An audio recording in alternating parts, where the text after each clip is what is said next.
매일매일 건강한 습관, 하루 비타민입니다. 여러분은 아침 식사로 어떤 것을 드시고 계신가요? 식사 후 참을 수 없는 졸음이나 공복감이 몰려온 적이 있으신가요?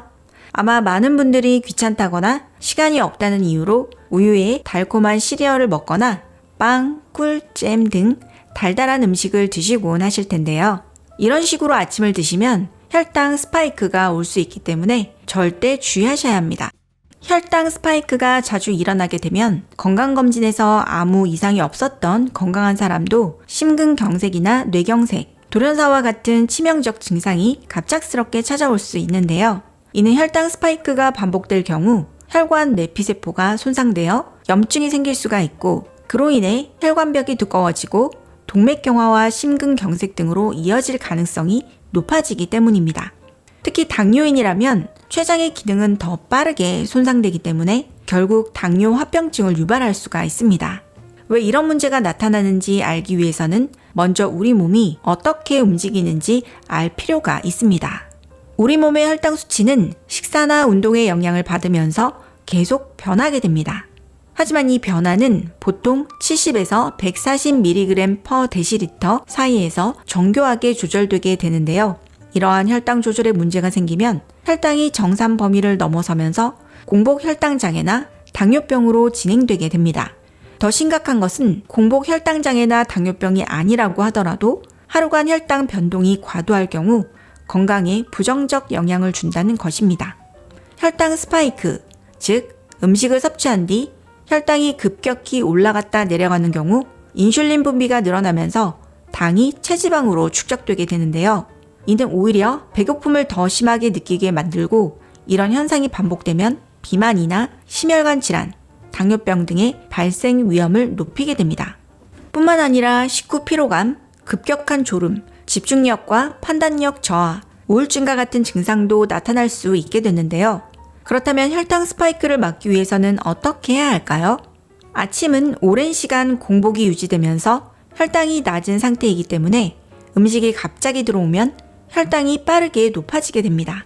따라서 아침 식사를 마친 이후는 하루 중 혈당 상승이 가장 가파르게 올라갈 수 있는 시간이 되기도 하는데요. 때문에 아침에 섭취하는 음식은 어느 시간대보다 중요하다고 할 수 있습니다. 연구에 의하면 저탄수화물 식품 위주로 아침 식사를 하게 되면 달콤한 음식을 먹고 싶은 욕구나 배고픔이 저녁까지 낮아진 것으로 나타났는데요. 이는 아침 식사만 잘해도 당뇨병도 예방하고 다이어트도 할 수 있다는 의미입니다. 만약 식사를 한 후에도 배고픔을 느끼는 정도가 남들보다 빠른 경우라면 혈당 변화 상태를 체크해 보실 필요가 있는데요. 영국 킹스 칼리지 런던 대학 연구팀의 논문에 따르면 식사 후 혈당 수치가 크게 상승했다가 떨어지는 사람들의 경우 상대적으로 배고픔을 더 빠르게 느끼는 것으로 나타났기 때문입니다. 그렇다면 아침 식사로 어떤 음식을 먹는 게 좋을까요? 가장 간단한 방법은 바로 당지수를 확인하는 것인데요. 당지수란 당질을 함유한 식품을 섭취한 후 당질의 흡수 속도를 반영한 지수를 의미합니다. 즉 같은 양의 당질을 먹어도 지수가 낮은 식품일수록 섭취 후 당질의 흡수 속도가 낮아 상대적으로 식후 혈당의 변화가 적어지게 된다는 것이죠. 따라서 같은 양의 탄수화물 식품을 먹더라도 당지수가 낮은 음식을 먹으면 혈당 스파이크를 막을 수 있는데요. 당지수가 높은 음식으로는 빵, 감자튀김, 케이크, 면, 도넛 등 밀가루 음식과 흰 쌀밥이 있으며, 당지수가 낮은 식품에는 채소류나 유제품, 해조류, 해산물, 견과류, 육류 등이 있습니다. 그렇다면 아침 식사를 아예 먹지 않는다면 더 좋지 않을까 생각하는 분들도 있으실 텐데요. 연구팀은 이에 대해 아침을 거르는 것은 점심과 저녁 시간에 과도한 혈당 상승을 유발하여 보상 심리로 더 많은 음식을 먹기 쉽게 된다라고 말했습니다. 따라서 건강이나 다이어트를 위해서라면 아침 식사를 건너뛰는 것이 절대 좋지 않은데요. 정 바쁘거나 귀찮다면 하루 섭취할 견과류를 소포장해 만든 데일리 견과류 제품들을 섭취하셔도 좋습니다. 다음 연구 결과를 보고 나면 아침 식사 메뉴의 중요성을 더 크게 실감하실 수 있을 겁니다. 팀 스펙터 교수의 연구팀은 1,070명을 대상으로 2주간 아침 식사 후 혈당 수치와 배고픔의 정도, 하루 섭취하는 총 칼로리와 체중 변화 등을 분석하였는데요. 그 결과 식후 2시간 동안 혈당이 최대치로 올라갔다가 급격하게 떨어지는 이들의 경우 평균적 혈당 수치 그룹에 비해 식사 후 3-4시간 동안 75칼로리를 더 먹은 것으로 나타났으며 하루 동안에는 무려 312칼로리를 더 먹은 것으로 나타났습니다. 이 실험 결과는 연령이나 체중, 체지방 지수와 큰 상관이 없었던 것으로 나타났는데요. 그렇기 때문에 아침 식사를 잘 고르는 것만으로도 누구나 건강에도 좋고 다이어트도 할 수 있는 일석이조의 효과를 볼 수 있습니다. 이런 이유로 최근 일본인들 사이에는 식전에 채소를 먹는 사람들이 많아졌다고 하는데요. 식전에 채소를 먹어주면 혈당 스파이크 예방에 효과적이기 때문이라고 합니다. 이는 채소에 함유된 식이섬유가 장의 벽을 만들어 당의 흡수를 억제하기 때문인데요. 채소 섭취는 혈당이 원만하게 상승하도록 도와줄 뿐 아니라 포만감을 주기 때문에 식사 외에 다른 식품을 덜 찾게 되는 효과도 있습니다. 이렇게 식전 채소를 통해 장의 방어막을 형성한 뒤로는 단백질과 지방질을 포함하고 있는 고기나 단백질을 섭취하는 것이 좋은데요.